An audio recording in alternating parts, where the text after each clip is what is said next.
Nós temos a honra e a alegria nessa manhã de ter o pastor Davi Jones, missionário por longos anos aqui no Brasil. E eu me lembro que de uma vigília, já falei para o Davi que ele estava dirigindo, ele não lembra direito, mas uma vigília de uma noite inteira lá no Brooklyn.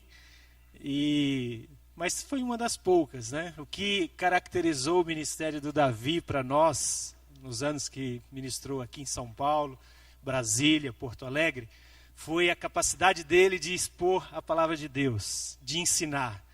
E nos últimos tempos, Deus tem dado um outro lado da moeda que a gente não conhecia. Deus tem usado Davi para incentivar a igreja dele a ser uma igreja de oração. Por isso ele tem ido aos países lusófonos. Aprendi, ó.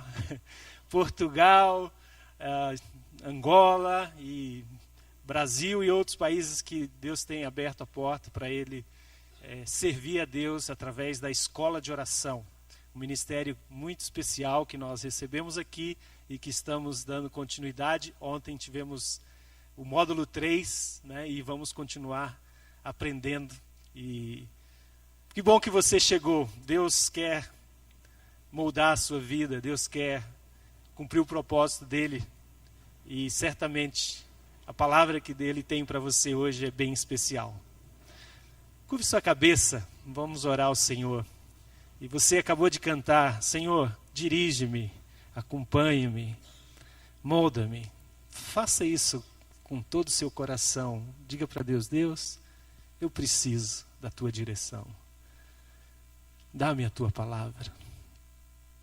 Eu preciso de ti. Fala comigo, Senhor Jesus. Espírito Santo, Deus Pai, ministra aos nossos corações. Oramos em nome de Jesus. Amém. Você quer que eu ponha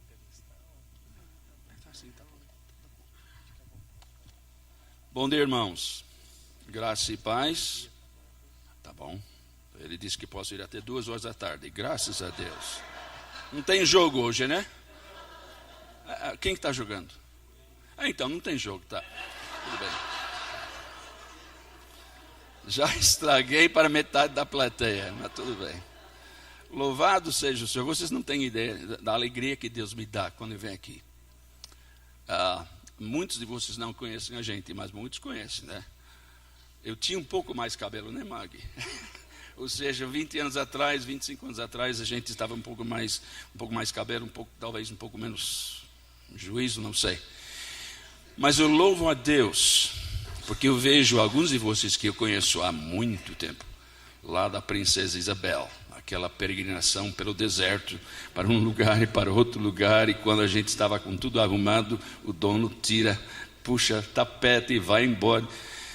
E chegamos aqui, estamos na terra da promessa, amém? Bem, eu acho que a terra prometida é até mais bonitinha, né? Ao menos tinha reboque, mas tudo bem, estamos aqui, a casa é nossa, amém? E louvo a Deus porque nessa caminhada eu vi muitos de vocês, e eu também, crescer e amadurecer na vida cristã. Eu falei para o pessoal nesse final de semana, eu pastoreei só 5 anos na América, em toda a minha vida. Tem alguma coisa errada? Tá, o velhinho, ele fica arcado, né? Tinha um irmão na igreja, contei essa história para os irmãos ontem, mas tá, beleza, obrigado. Esse irmão já faleceu, já está com Jesus. E uns anos atrás, eu acho que foi em 2006, eu estava tentando encorajar os irmãos mais maduros e velhos da igreja a crescer, a esperar que Deus faça algo novo em sua vida. Nós temos umas cabeças brancas aqui, né? Todas elas merecidas, amém? E se você não tem tido nenhuma experiência mais profunda, mais recente com o Senhor, algo está errado, essa é a verdade. Então perguntei para os irmãos, numa reunião, eu quero que vocês me contem alguma coisa que aconteceu, que é coisa fresca na sua memória, uma coisa que abençoou, uma novidade, alguma coisa que você aprendeu da Bíblia, uma pregação, aí. Um silêncio. E finalmente o irmão Bill levanta a mão. Ele diz: eu lembro em 1946, quando eu voltei da Europa, da Segunda Guerra Mundial, e eu vim para a Igreja Aliança, lá no centro dessa cidade, ouvi o Evangelho e me entreguei a Jesus. Glória a Deus. Eu estou olhando no meu relógio, é 2006. 1946. Alguém rápido. Júlio, faz a matemática. É mais que 50 anos, né? Novidade. 50 anos atrás. Este irmão repetiu o primeiro ano da vida cristã 50 vezes. Ele teria sido expulso até de nossas escolas aqui. Ele teria sido expulso, mas Jesus aguenta. Mas nós temos que ter novidade de vida. Amém? Não é novidade, novas doutrinas. Pastor Davi vem dos States, com novas doutrinas mais profundas e esdrúxulas. Não tem nada de novidade. A palavra que Deus tem já está velhinha, mas ela é nova para nós, se renova todo dia. Então hoje eu estou seguindo o segmento, o pastor José me mandou, sobre essa questão de Páscoa e tudo que ocorreu. E hoje o tema é poder para viver. Então, se vocês quiserem acompanhar, abre sua Bíblia para Romanos 8 e eventualmente eu chego lá, tá bom? Mas eu vou fazer uma introduçãozinha. Domingo passado, domingo de Páscoa, certo? Sei que teve celebração aqui. Eu estive em Taubaté, ou um pouco fora de Taubaté, e eu fui o palestrante para retiro de jovens. Eu lembro que... tá rindo de quê? Está amarrado. O ano passado, quando estive em São José dos Campos para fazer a escola de oração, e o pastor Manuel veio para mim: pastor Davi, vamos fazer o retiro de jovens lá no fim da semana de Páscoa. Você pode ser nosso palestrante? Está me olhando a cara. Eu tenho cara de jovem, tenho cara de palestrante de jovem. Não, mas os jovens gostam de você.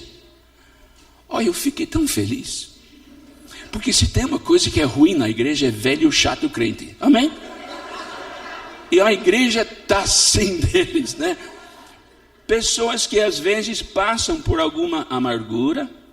Vocês veteranos já tiveram alguma decepção na igreja? Ou 2, ou 10? Joga fora o caderninho, tá? Não conta. E o fato que os jovens ao menos querem ouvir de um velho que sabe rir e que também sabe aprender. Eu aprendi a perdoar. Então, foi lá, Deus abençoou. Então, foi uma beleza. Depois eu vou relatar um pouco mais sobre isso. Mas hoje, então, nós estamos contando de Páscoa. Passaram já 7 dias, estamos no 8º dia, né? Quando Jesus foi ressuscitado, a gente sabe, no domingo de Páscoa, de manhãzinha, toca aquela história. E aquela noite ele apareceu para os discípulos. Aquela noite da aparição de Jesus, como o Cristo ressuscitado, isso é um momento de conversão dos discípulos. Porque antes, como diz em Romanos capítulo 10, quem crê no Cristo ressurreto, quem crê naquele que foi levantado entre os mortos, ele é salvo. Amém?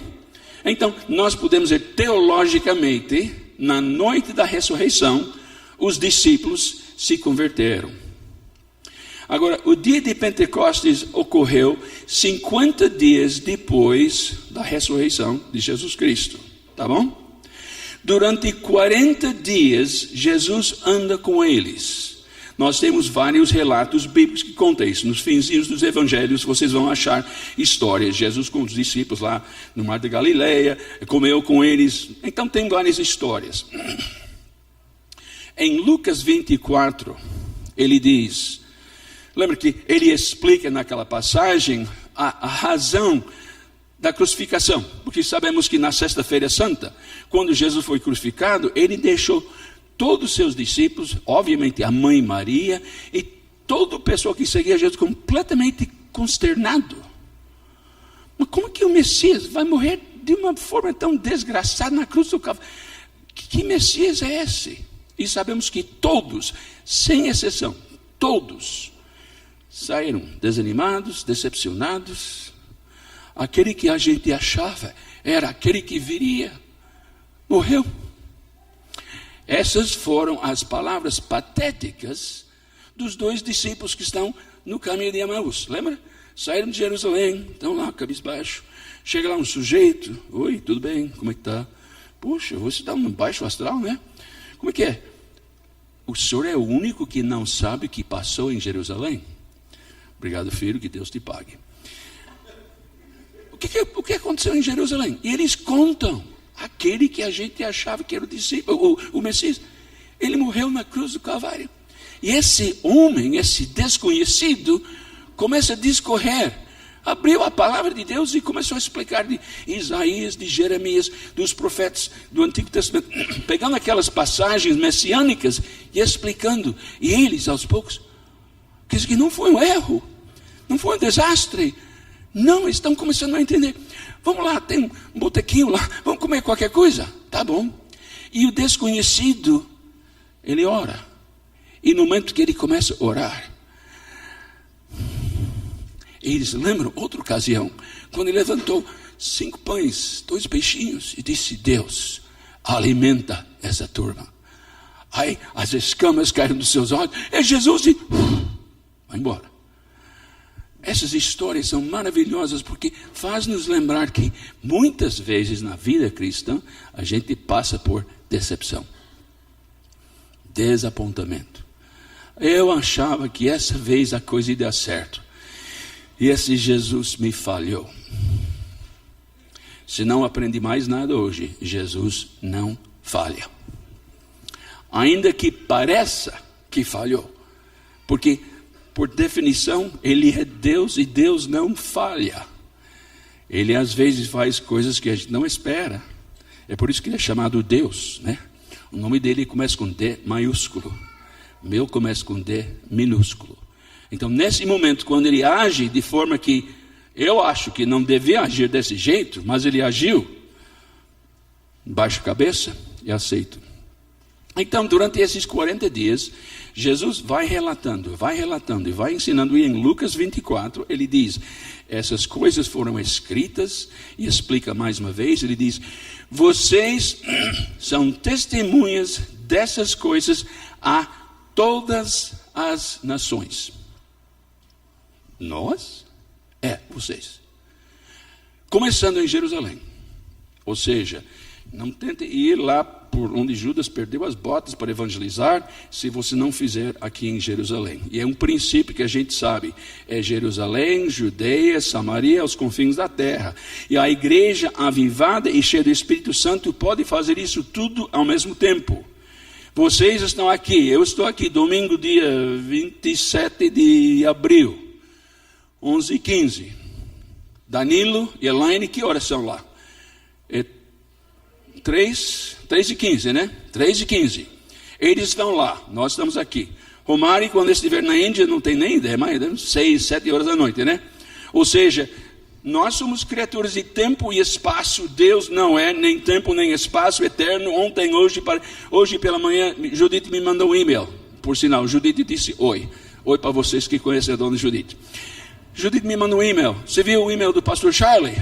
O filho dele, Timóteo, está mal. Ora por ele. Pastor Charlie mandou aquele e-mail ontem à noite. Então já está tarde demais. Não, com Deus não é. Porque Ele é sempre eterno. Está em todo lugar, tempo e espaço sempre. Então, eu orei mais ou menos às 8h30 por algo que aconteceu ontem à noite. E Deus vai responder. Porque Deus não está limitado com o meu atraso de horário. Vocês entenderam? Eu levei muito tempo. Não, está tarde demais. Mas para um Deus que vive no passado, presente e futuro, é tudo a mesma coisa para Ele. Então, orei pelo filho. Depois eu disse, Judite, me manda notícias, eu quero saber o que aconteceu.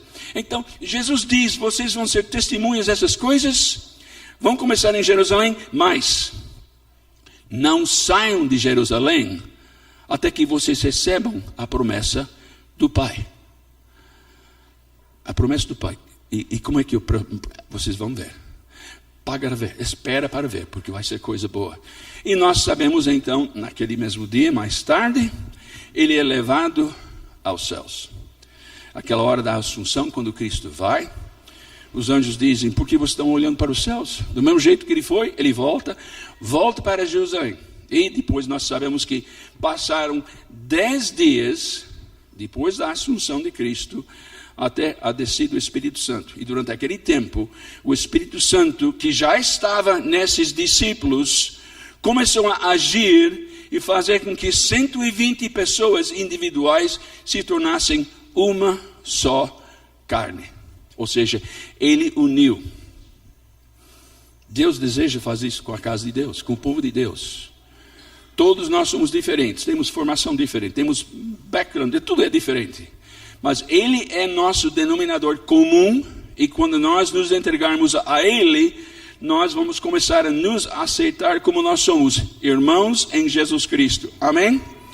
Então, isso é um pouco para a gente entender a mensagem hoje. Jesus diz, vocês necessitam de poder para viver. E não somente sobreviver, mas viver vitoriosamente. A vida cristã vitoriosa é impossível para o ser humano por seu próprio esforço. Até o crente, por seu próprio esforço, não consegue.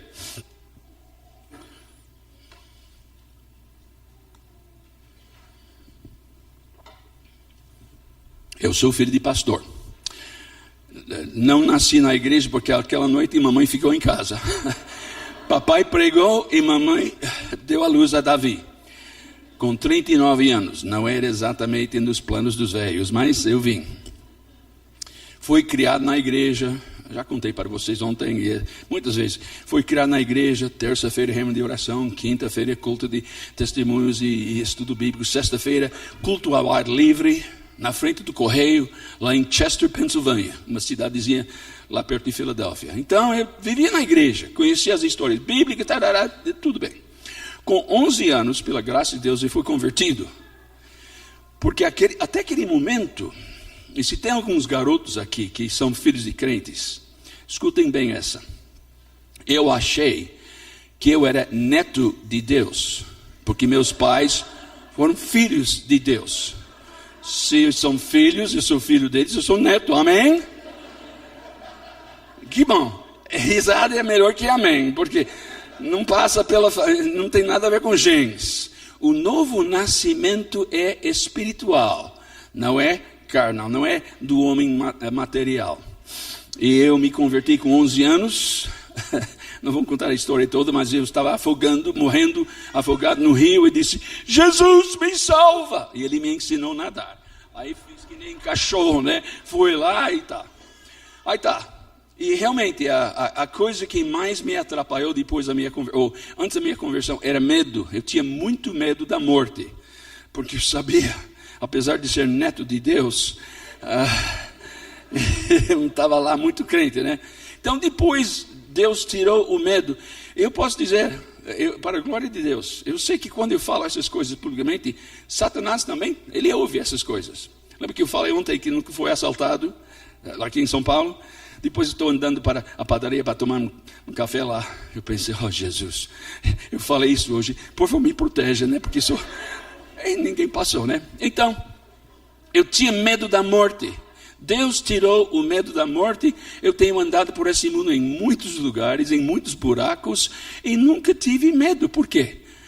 Se eles me matarem, vou direto para os céus. Se não me matarem, é porque Deus ainda tem alguma coisa a fazer com a minha vida. Amém? Eu sou imortal até que Ele diga, vem. Como a gente cantou, os nossos dias são contados. E Ele é o contador. E Ele tem a contabilidade bem direitinho arrumada. Então, 11 anos já fico crente. Glória a Deus. Agora, quase que impecável. Só que não era. Já estou entrando na adolescência. Descobrindo o sexo feminino. Eva, você causa tantos problemas para os homens. É tudo a culpa das irmãs. Amém, irmãos? Ainda bem, risada. Ninguém falou amém. Mas a verdade é que eu lutava com todo aquele desenvolvimento de um menino a ser um jovenzinho, um homem, tal. E por via de dúvidas, todo domingo assim, meu pai pregava salvação domingo de manhã, de noite. Então eu me convertia ao menos uma vez por semana, só para ter certeza, né, que estava tudo bem. Não estava muito seguro com a minha salvação. Com 19 anos, já no primeiro ano de seminário, nunca vou esquecer. Estava começando a entender um pouco mais da graça de Deus, o amor de Deus, e a questão do Espírito Santo em nossas vidas. Porque o poder para viver tem a ver com o Espírito de Jesus, que é o Espírito Santo. E o momento que você se converteu, o Espírito Santo de Deus veio, ele vivificou, ele fez ressuscitar seu espírito morto, como a Bíblia diz, nos seus delitos e pecados. É por isso que você nasce de novo, porque aquilo que estava morto vive, e a linha está restabelecida entre você e Deus. Aí você fala, oh Deus, eu te amo, e Deus, porque antes Deus sabia o que eu pensava, mas eu não sabia nada dele, não tinha relação. Então, eu me converti com 11 anos, com 19 anos eu começo a buscar o que a gente fala, a plenitude do Espírito Santo, o enchimento do Espírito Santo. Eu queria ter vitória sobre pecado. Eu duvido que eu seja o único homem que teve problemas de pensamentos, essas coisas. Muitos de nós lutamos. E outras coisas. Me lembro que eu voltei depois de um ano de seminário para casa. E estou lá. E tinha uma irmã da igreja, poderia ser minha mãe. E ela gostava de mim, era uma enfermeira. E ela sabia que Davi era bastante carnal. E também, depois de fazer um ano de seminário, você é quase inaguentável. Porque eu tinha tanta sabedoria, eu sabia tanta coisa agora, que os povão da igreja não sabia nada. Então, era duro ir para aquela igreja com aquele povão que não sabe de nada. E o louvor no seminário era bom, e na igreja era uma porcaria. Então, eu era insuportável mesmo. E essa irmã sabia, Davi precisa baixar a bola. Aí ela disse, escuta, vem um evangelista, um famoso da Aliança. Ele vem e ele está pregando uma série de conferências numa tenda, numa grande tenda. Bem, isso não é coisa sofisticada. Eu sou seminarista, já fiz um ano. O negócio de tenda é para povão, é para pobre, esse jeito. Então, ela disse, Davi, faz o seguinte, eu te levo para jantar num restaurante bom, depois a gente vai para o culto, vamos. A mulher sabe que o caminho ao coração é a barriga, né? Então ela me leva, a gente comeu bem, depois fomos lá. E eu sabia, se eu for para esse lugar, esse pregador é bom. Deus vai mexer comigo e vou passar vergonha. Agora que eu sou seminarista, não pode. Então, no fim, o homem pregou justamente sobre a necessidade do crente andar cheio do Espírito Santo. Aí ele faz o convite, aquela vem já. Eu não estou indo já, eu estou segurando o banco e Deus diz, você está satisfeito com a sua vida cristã? Você está satisfeito do jeito que está? Não estou. Então, vai já. Aí foi lá, meio contra gosto mesmo. Eu cheguei lá, orei, e Deus realmente me atendeu. Ele me encheu. Eu vou falar depois os passos, muito simples, mas eu tive uma experiência profunda com Deus. E uma leveza espiritual, uma alegria, porque também eu senti, eu estou tão bem, que eu não quis dormir aquela noite, porque eu não quero perder a sensação.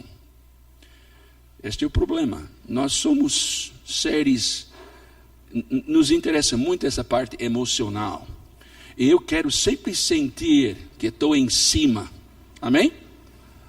E quando nasce São Paulo, aquele São Paulo que a gente conhece, é tudo cinzento, nublado, meio chuvoso, Vale de Garoa, aquela coisa toda. Aí você comeu alguma coisa que não se agradou e brigou com a irmã, a esposa. Ou seja, você nasce e não se sente muito cheio do Espírito Santo. Então Deus me deixou. Não, nós temos que entender que nós não podemos viver pela emoção. E justamente aquela noite, eventualmente eu caí no sono. No próximo dia eu levantei. Eu acho que a coisa não pegou. A coisa não me pegou. O Espírito Santo não é uma coisa. Nós coisificamos as coisas de Deus, mas Deus não é coisa, nem o Espírito Santo é coisa. Ele é alguém, ele não é algo. Então, poder para viver, nós precisamos desse poder. Agora vamos para Romanos, capítulo 7. Vou ler alguns versículos, depois versículo 8. Romanos 7, versículo 7, versículo 21. Paulo diz, quando quero fazer o bem, o mal está junto a mim. No íntimo do meu ser tenho prazer na lei de Deus, mas vejo outra lei atuando nos membros do meu corpo, guerreando contra a lei da minha mente, tornando-me prisioneiro da lei do pecado que atua em meus membros. Miserável homem que eu sou, quem me libertará desse corpo sujeito a essa morte? O bem que quero fazer, não faço. O mal que não quero fazer, acabo fazendo. Ai de mim! Quem vai me livrar? Se a gente vive a vida cristã dessa forma, é uma vida cristã muito miserável. Porque a gente vive derrotada, a gente vive envergonhada, a gente vive fraca, porque sabemos se o inimigo atacar, eu sou capaz de cair de novo. Romanos 7, miserável homem que eu sou, quem me libertará do corpo dos... Então, muitos tentam viver a vida cristã desse jeito. Alguns tentam fazer por sua espiritualidade própria. Hoje em dia, nós temos, tanto nos Estados quanto aqui no Brasil, a moda de... Bem, eu creio em Jesus, um homem muito bom, mas também eu creio em algumas outras coisas. O negócio de aquela terapia de cristal é muito bom, e as outras terapias, e também tem os irmãos espíritas que ajudam bastante a gente. Então, eles vão para o buffet da fé, e escolhe um tomate aqui, uma alface ali, e quem sabe um bifinho de Jesus, mas também as outras coisas que vêm de outras religiões, a gente bota no liquidificador e toma. É a primeira vez que vem um desafio, quebra a cara e não vai para frente. Muita gente vive desse jeito. Tem outros que estão, eu sou Bíblia. Sou crente da Bíblia, né? Porque a piada que desodorante de crente era o quê? Bíblia, porque ficava debaixo do braço. Então, o pessoal acha que eu sou Bíblia, eu vivo pelas regras, eu dou dízimo, vou para todos os cultos. Segunda, terça, quinta, sexta, sábado, eu vivo na igreja, eu faço tudo direitinho. Logo, sou um homem de Deus. Amém? Graças a Deus, pastor, estão prestando bem atenção. O fato que você tem uma tenda aqui atrás na igreja, e você vive aqui, é a mesma coisa dizer que gatinho que nasceu no forno do fogão de lenha é biscoito. Não, nasceu gatinho lá, mas é gatinho. O fato que nós vivemos na igreja não nos faz cristão. Quem nos faz homem e mulher cheio de Deus é o Espírito Santo de Deus. Então, tem essas pessoas que são muito crentão, muito crente, mas muitas vezes acham que fazendo todas as coisas certas, eu estou salvo e bem. Pela graça sois salvos mediante a fé. Isso não vem de vocês, é dom de Deus, e não de obras religiosas, para que ninguém se glorie. Ou seja, a gente mete muito esses versículos em outras pessoas de outras religiões que estão querendo ganhar a salvação por obras. E muitas vezes nós, povo cristão, crente, nós caímos no mesmo erro. Se eu fizer tudo direitinho, Deus há de me encher. Não, tem condições. Mas o fato que eu vivo na igreja, agora não estou falando contra a assistência. Não quero que o pastor José depois fique bravo comigo. Vem para os cultos, participa, mas participa na graça e não na obra. Terceiro tipo é aquele que vive por ritos e rezas de religião, romarias, novenas, jejum, tudo mais. São obras que não salvam. Resultado sempre o mesmo. Fracasso. Eu, jovem, querendo fazer o bem, sabia que Deus me chamou para ser missionário com 15 anos, vou para o seminário. Quando eu chegar no seminário, e já estou estudando teologia e Bíblia, obviamente toda aquela luta que eu estava tendo como jovem, vai passar. Passou nada. No seminário, metade dos alunos eram meninas bonitas. E isso, estou falando a verdade, era minha luta. Manter uma mente pura. Querer casar, homem virgem, como diz a Bíblia. Então, eu lutei muito com isto. Aí eu vou para aquela campanha lá na tenda, eu vou orar, fico cheio do Espírito Santo, agora tem vitória, tal. Inclusive, Deus me mostrou uma coisa que eu tinha que fazer. Eu tinha brigado no primeiro ano, literalmente brigado. História edificante. Eu estava no seminário, a comida era porcaria, era ruim. Porque, interno, estava longe de casa, não tinha comida da mamãe.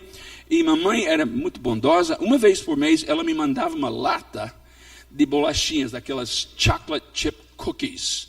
Vocês que conhecem as bolachinhas americanas, que dá aquele recheado, tem um pedacinho de chocolate. Mamãe mandava para mim. Eu, sendo um homem cristão e caridoso, eu, de vez em quando, compartilhava com meus colegas. De vez em quando. Mas ninguém é de ferro, né? E quando a comida é ruim mesmo, nada. E uma noite eu comia uma bolachinha por dia ou por noite. E como eu falei, de vez em quando o Espírito me tocou, eu ficava mais caridoso e dava para os outros. Chega uma noite, eu já sabia que tinha 7 bolachas ainda lá. Estava esperando mais uma lata da mamãe. Chegou lá, lata escondida, peguei a lata. Está muito leve. Está vazia? Vazia! Abri. Miserável. Até lamberam as migalhas. Aí falei para meu colega, você roubou mesmo? Não fui eu. Quem foi? Não quis dedurar, mas... A gente tinha um quarto, 2 nesse quarto, banheiro no meio e quarto aí com mais 2. Bem, eu conheci os 2 um nunca roubava de ninguém, o outro sim. Marcos, você roubou minhas bolachas? E daí? Fiz, gostei. Vai fazer o quê? Eu vou te arrebentar na cara. E arrebentei. E começamos a brigar, bater mesmo. Oh, é a turma do deixa para lá. Não, chega. Se o conselheiro chegar aqui, vai botar vocês 2 fora da escola. Eu disse, você, seu miserável, ladrão, sem vergonha, você morreu para mim. Mesmo me fala com tanta raiva. Você morreu, não quero saber, nunca vou conversar com você. Morreu, tchau. Não entra mais no meu quarto. Tá legal. Agora eu vou para essa coisa do povão, na tenda, e Deus fala comigo, e quando eu fui lá orar, Deus disse, você tem que pedir perdão ao Marcos. O quê? Ele me roubou. Perdoa-nos as nossas dívidas, assim como nós perdoamos aos nossos devedores. Eu lembro que aquela noite eu pensei, bem Deus, eu não sei onde ele mora. Você tem um anuário da escola, tem um endereço dele lá. Fiz todas as desculpas, no fim eu mandei uma carta. Marcos, eu peço perdão. Você tomou minhas bolachas, não gostei, mas eu te xinguei, briguei, eu pequei. Por favor, me perdoa. Aí eu mandei para Marcos, isso foi lá por julho, nas férias do verão. Em setembro eu voltei para o seminário, Marcos não respondeu, não mandou carta. Será que foi o endereço certo, foi errado, tá? Eu vi ele, oi, tudo bem? Como é que passou as férias? Tudo bem? Tudo bem. Não falou nada, não sei se recebeu ou não. Mas eu perdoei, não tinha mais cara de falar nada. Uns 2 meses depois, a gente estava... Isso é coisa de seminarista mesmo. Nós, com o 2º ano, a gente é mais insuportável, porque já sabe quase tudo sobre Deus, já está arrumado tudo Deus em nossas cabeças. Estávamos conversando teologia, certo? É coisa séria. E no meio da conversa, o Marco está lá com os mais caras. E Marcos me olha e diz, ô Davi, eu estou vendo que você foi sério mesmo. Eu nem me dei conta do que ele estava dizendo. O que sério? Você lembra da carta? Ninguém sabia disso. Eu não tinha coragem de dizer para ninguém. Você lembra da carta? Você recebeu? Recebi. E pensei que você estava gozando minha cara. E queria armar uma arapuca para eu mandar uma carta, pedindo perdão a você, e depois você, te peguei. Esse é o tipo de pessoa, pastor Davi, é na natureza pecaminosa, gozador. Começa um sermão e já mexe com um corintiano. Peço perdão de vocês, irmãos corintianos. Mas ele disse, eu estou vendo que Deus fez alguma coisa. O que ele fez? Aí agora estava com vergonha mesmo, porque eu penso, o que foi? Eles lembraram da briga. Todo mundo sabia da famosa briga. Aí eu fui para uma tenda. Você foi aquela tenda daquele evangelista? Que foi lá? E o cara pregou. E eu sabia que não estava bem com Jesus e que eu tinha esse pecado. E vocês sabem, e tá, eu mandei carta. O Marcos não mandou nada de volta. Eu pensei que não tinha recebido. E depois deixei para lá. Isso fez um marco em todos nós. Por que eu conto isso? Você acha que eu gosto de contar de coisa tão boba? É porque na vida cristã, quando nós pecamos e reconhecemos que pecamos, como cristãos, Ele perdoa Eu não estava indo para o inferno depois das bolachas, tá? Eu estava seguro da minha salvação. Mas eu não estava bem com o Senhor, e não estava bem comigo, e muito menos com Marcos. E é isso que Satanás procura fazer. Se não puder te levar para o inferno, ele vai tentar infernizar sua vida, a ponto que você não vai prestar para subir aqui e dirigir louvor. É por isso que nós temos tantas lutas na vida cristã. Poder para viver. O que é esse poder? Jesus disse, espere na cidade de Jerusalém para a promessa do Pai. O poder do alto que vai possibilitar vocês serem testemunhas, tanto em Jerusalém, Judeia, Samaria. Então, passam 10 dias, entre os quais o Espírito Santo está trabalhando, derretendo os corações.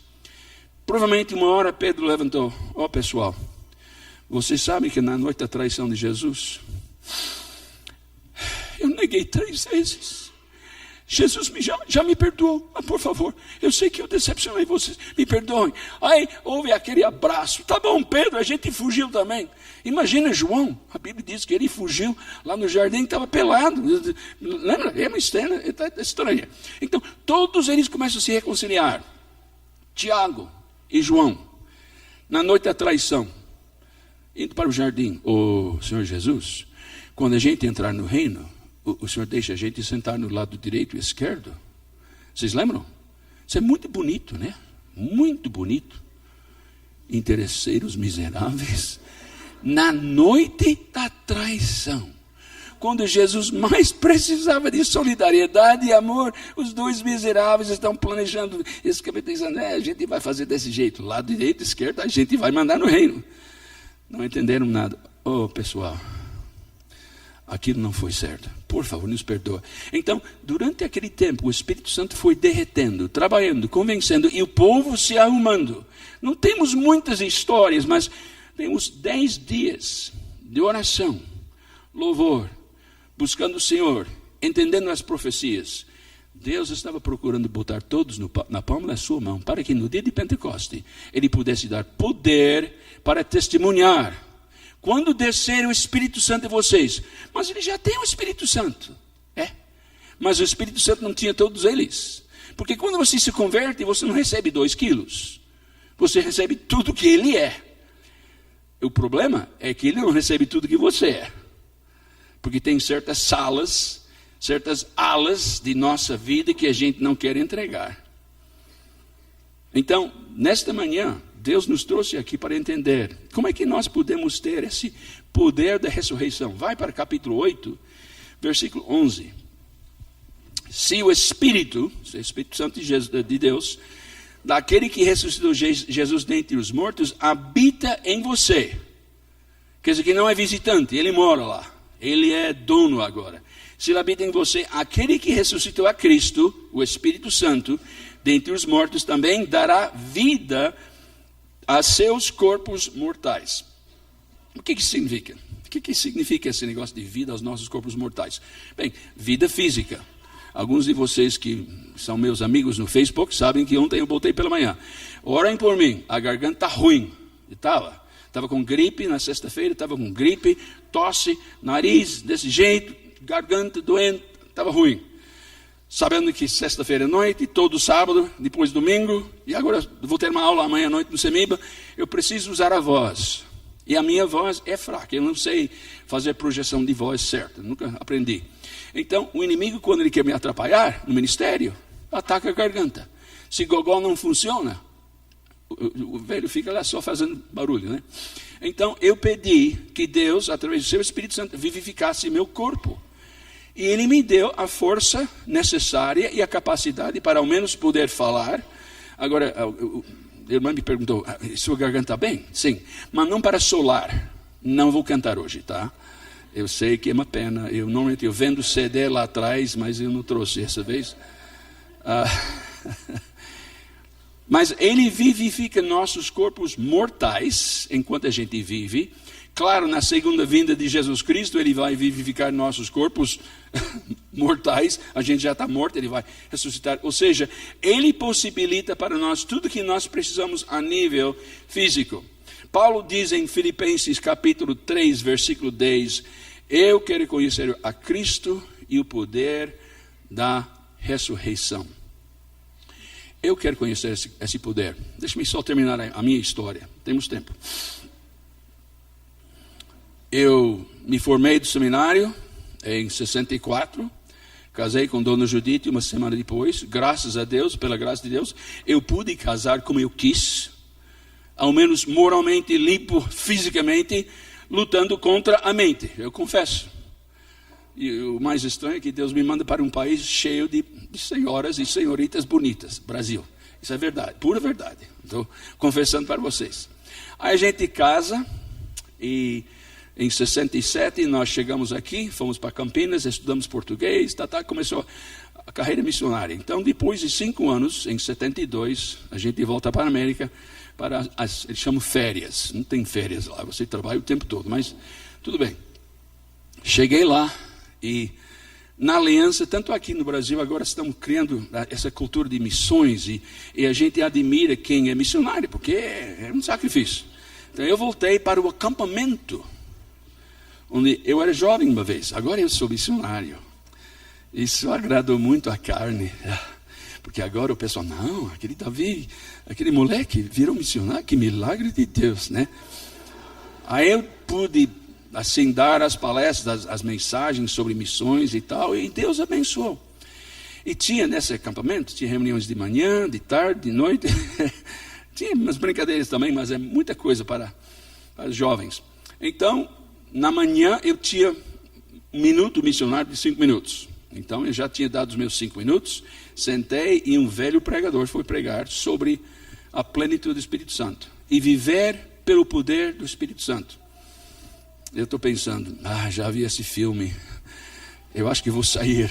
E Deus disse, tu fiques aqui. Aí o homem pregou, e pisou em todos os meus calos, porque aquela experiência de 19 anos não pegou mesmo. Sabe por quê? Porque eu estava buscando experiência. Lembre que o Espírito Santo não é uma coisa, e o Espírito Santo não é uma experiência, ele é alguém. Ele quer ficar presente, ele quer encher nossa vida. Então, durante esses 5 anos no Brasil, eu tive os meus altos e baixos. Graças a Deus, eu fiquei ao menos moralmente limpo, trabalhando e tal. Deus abençoou, apesar de muitas burradas que eu fiz. Volto para a América, agora eu sou missionário, estou de férias. Graças a Deus, afoga. E esse homem começa a pregar. Ele pisa em todos os meus calos espirituais. Ele diz o que eu falei pela manhã. Se você está insatisfeito com sua vida cristã, hoje é o tempo para arrumar. Eu estou lá, Jesus, eu não vou na frente essa vez, de jeito nenhum. Por que, Davi? Eu sou missionário. E daí? Missionário não peca, todo mundo sabe disso. Não me contaram. Ou seja, eu estava numa luta muito séria com Deus. Porque se eu for à frente, missionário pecou. Poxa vida, a gente estava orando achando que ele era um bom homem e agora está na frente, pior que a gente, né? Aí, vem já, vem já. Aquele hino tem 430 estrofes, tá? E eles na América cantavam todos os estrofes. Aí no fim, vocês sabem, o Davi vai no altar, aborrecido de novo. Deus, estou cansado desse trem. E sabe o pior de tudo? Eu fui o único pecador capaz de ir à frente. Quer dizer, que toda aquela plateia não tinha mais ninguém, só eu. Aí eu ajoelhei lá, vem o pastor, graças a Deus, um homem experiente e velho, que é uma coisa maravilhosa. Aí ajoelhou, Davi, o que é? Droga, eu estou aqui, eu não quero estar aqui. Me conta. Aí eu contei, mas ele me contou sua história. Foi tão boa. Disse, depois de me formar do NAEC, lá do mesmo seminário que você formou, aí comecei a pastorear lá em Pensilvânia, lá no oeste do estado, e comecei a trabalhar, muito ativo e tal, e muita coisa, e não vi muito resultado, e não muito fruto, e brigava de vez em quando com minha esposa e com os outros irmãos, e estava numa luta, e eu sabia, não estou cheio do Espírito Santo. A gente usa o termo Jesus Cristo santificador. Aquele que nos separa, aquele que nos dá a capacitação do Espírito Santo, aquele que nos dá poder. Ele disse, não estava nem perto de santificação. Então ele falou para a mulher, depois de um domingo fracassado na igreja, disse, escuta, eu vou sair de casa, vou para uma cabana que um cara da igreja tem muito caçador lá no oeste do estado. Então eu vou ficar nessa cabana e vou orar e jejuar até Deus me encher do Espírito Santo. É mesmo? Você vai chegar até domingo? Eu não sei. Quem que prega se você não chegar? Não sei também. Deus que se vire. Aí ele vai. Ele vai e começa a jejuar. Ele me contou. Os primeiros 2, 3 dias era terrível, porque estava com fome, estava irritado. E mesmo, jejum irrita. A carne não gosta nada disso. E eu, tá. Então, ele está orando. Ele ora 3, 4 dias, buscando, lendo a Bíblia, orando. E no fim ele está esgotado. A fome já tinha passado, mas ele estava começando a sentir fraco, né? Só tomava água. E uma manhã ele disse, eu amanheci, não orei, não vi a Bíblia. E Deus disse, você terminou de falar? Como? Você está falando já 3 dias e meio para mim, e não escutando nada. Acabou a conversa? O que você quer? Eu quero ficar cheio do Espírito Santo. Então peça. Ele disse, eu tinha confessado todos os meus pecados, dos meus antepassados, e tudo que poderia imaginar que vou fazer amanhã.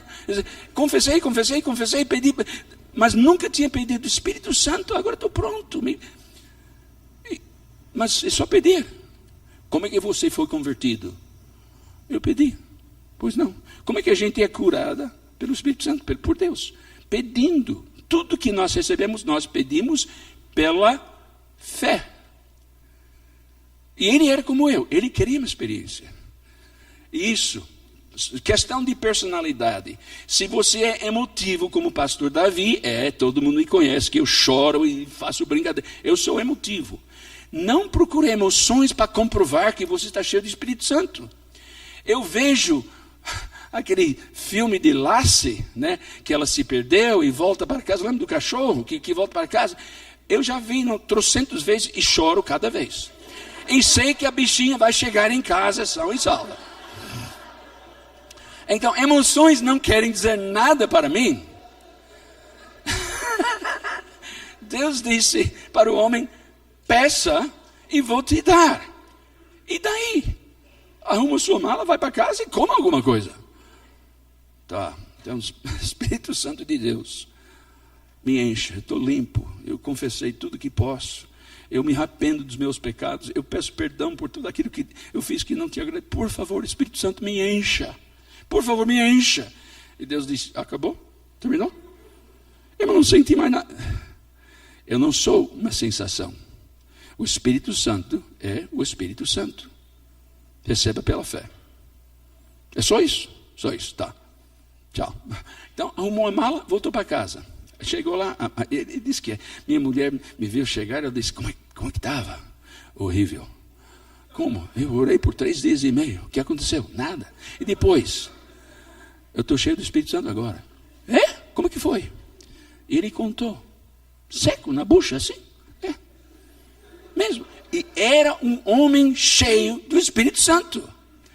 Quando ele pregava, o povo estava na mão. Então eu disse, é só assim mesmo, é só pedir. Ele disse, você já confessou? Tudo que fiz, tudo que vou fazer, sério. 1 João 1,9 é escrito para crente. Lembra que João estava escrevendo para uma igreja. Se nós confessarmos nossos pecados, ele é o quê? Fiel. Quer dizer que ele perdoa 300 vezes, 500 vezes, mais que 490. Pedro achava que isso era limite, né? Ele perdoa, porque ele nos ama e ele é um bom pai. Quantas vezes você vai perdoar o seu filho quando ele errar? Se você é um bom pai, uma boa mãe, você vai perdoar. Claro, tem disciplina, tem correção, mas dizer, não, essa vez não. Você não é mais meu filho. Jesus, Deus Pai, não faz assim. Então, o pastor me explicou. E disse, é só isso que você precisa fazer. Confessar seus pecados. Se esvaziar de si. Porque tinha muito orgulho. Eu sou missionário. Eu já fiz seminário, pós-graduação, 5 anos no campo. E o incrível é que Deus tinha abençoado esse cara. Em Curitiba eu vi milagres. Vi os maiores milagres de todo o meu ministério em Curitiba. Entre 69 e 72. Milagres mesmo. Uau! Eu não era um homem cheio do Espírito Santo. Eu sou um homem hoje cheio do Espírito Santo. Uau, pastor. Sabe por quê? Eu pedi antes do culto. Eu pedi de novo. A gente precisa pedir sucessivamente e continuamente o enchimento do Espírito Santo. Pastor Davi, por que a gente precisa pedir o enchimento de novo do Espírito Santo? Porque a gente vaza. Vocês que fizeram a escola de oração sabem isso. A gente vaza. Nós não somos uma garrafa de vidro.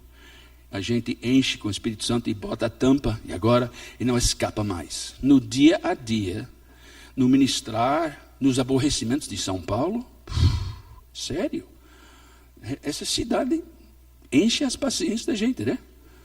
Então, se você dirige 3, 4 quilômetros nessa cidade, no final, Jesus me perdoa, todas as coisas que pensei, ou seja, porque você fica aborrecido, você fica convicto porque falou coisa que não devia, você não queria na cara daquela mulher dizer que, ou seja, e nesse momento eu orei naquela igreja e o Espírito Santo me encheu.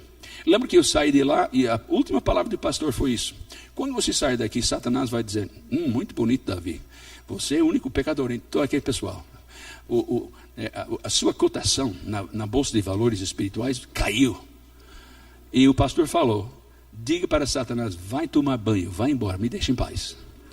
Aí quando veio, porque logo em seguida veio, diz, Satanás, afaste de mim, vai tomar banho, me deixa em paz. Porque ele quer rebaixar a gente e fazer com que a gente ache que o Espírito Santo não pode agir em nós. Aquela noite, quando eu fui pregar, tinha esquecido a experiência, já estava preparado, e comecei no meio da pregação, que era de 10 minutos, o Espírito Santo me levou fora do meu corpo. Eu vi um Davi Jones pregando como ele nunca pregou antes, com poder e convicção, uma clareza. Eu vi o povo estava ouvindo de Deus. Eu comecei a chorar de alegria. Finalmente eu tive a minha experiência emocional, mas foi pela fé. Ok, vamos terminar. Poder para viver. Você quer viver altos e baixos, e altos e baixos, e altos e baixos? Boing, boing, boing. Quer viver assim? É muito cansativo, muito desencorajador e no fim, muitas vezes a gente aceita uma vida cristã medíocre, porque a gente teme procurar viver uma vida cheia do Espírito Santo. E se não pegar em mim, o Espírito Santo, se você já é filho de Deus, ele está dentro de você, já está.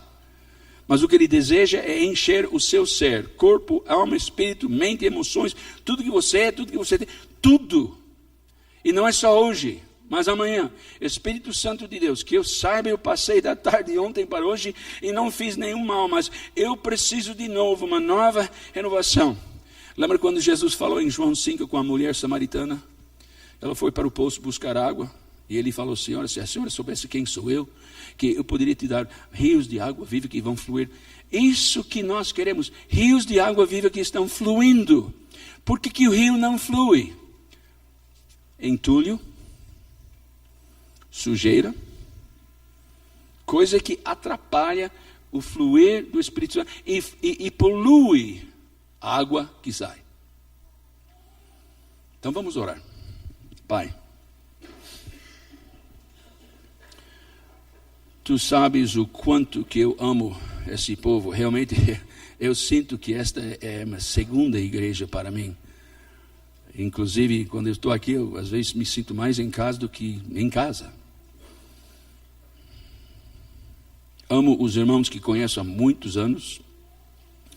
Esses mais novos. Eu vejo jovens que eu lembro anos atrás. Eram jovens. Agora já são jovens homens, jovens mulheres. Pais de família, mãe de família. E eu vejo eles estão crescendo. Isso me dá um gosto, uma alegria tão grande, Jesus. Mas Jesus, eu sei que todo mundo aqui enfrenta as batalhas do dia a dia. Todos nós desejamos sermos homens e mulheres cheios do Espírito Santo. Não estamos buscando experiência. Se eu tiver essa experiência, se eu puder ter esse dom, esse sinal, aí eu vou saber. Jesus, quando eu me converti, eu só senti paz, porque eu me rendi a ti. Quando aquele dia em 1972, mais ou menos o mês de agosto, quando eu me ajoelhei naquele altar daquele acampamento em Springtown, Pensilvânia, eu disse: Deus, estou cansado disso, encha-me. E comecei a entender que essa vida cristã de vitória no Espírito é uma coisa dia a dia. E se nós tivermos uma derrota, nós não temos que ficar para baixo. O Espírito Santo nos levanta de novo, porque Ele nos ama. Então, Pai, eu tenho certeza que há pessoas que se identificam muito bem com essa mensagem. Não é algo que eu gosto de contar, porque me orgulho de ter tido tanta luta, e ainda eu luto. O inimigo ainda está lá. Como Deus falou para Caim, ele está à porta, ele está querendo te dominar. Em nome de Jesus Cristo, o Espírito Santo de Deus, fala ao teu povo. Enquanto a gente continua com os olhos fechados, por favor. Se você sente que na sua vida cristã, você está tendo altos e baixos, às vezes fica cheio, sente que está cheio do Espírito Santo, e às vezes não é bem assim. Quero sugerir para vocês alguns passos. Primeiro, se o Espírito Santo trouxer alguma coisa à sua mente agora, algum pecado, como Deus fez comigo, sobre aquele negócio das bolachas, eu tive que mandar aquela carta, tive que pedir perdão, tive que engolir sapo. Não era coisa agradável, mas uma coisa muito salutar, porque me ensinou o início do que é controle, autodomínio. Se o Espírito Santo tem falado qualquer coisa sobre alguma coisa que você sabe que não agradou a Deus e que tem causado uma ruptura no corpo de Cristo, então uma das coisas que você vai ter que fazer é pedir perdão. Ir àquela pessoa e pedir perdão, reparar, fazer uma reparação, pedir: por favor, me perdoe, porque eu quero ser uma pessoa cheia da presença de Deus e não quero agir dessa forma, porque essa forma não agrada a meu Senhor. Então, nós confessamos todo o pecado conhecido. Nós nos arrependemos sinceramente do caminho mau. Ó Deus, eu falei, eu fiz, eu pensei, eu agi, eu senti. Não te agradei, não agradei o outro, e eu não estou contente com isso também. Eu me arrependo. E pelo poder e graça do Espírito Santo, eu não volto a fazer essa coisa novamente. E vou renovar isso, Deus, todos os dias. Então nós confessamos, nós nos arrependemos, nós pedimos sinceramente perdão. E lembre que você não tem que implorar. É dizer: Deus, eu sou sincero, tu conheces a minha alma, tu sabes a minha situação. Por favor, me perdoa. E Ele perdoa. E depois, nós nos esvaziamos de nós mesmos. Qualquer pretensão de querermos ser alguém, de fazer alguma coisa especial. Deus, eu sou teu, eu não sou nada em mim, mas com Jesus Cristo em mim, tudo eu posso, naquele que me fortalece.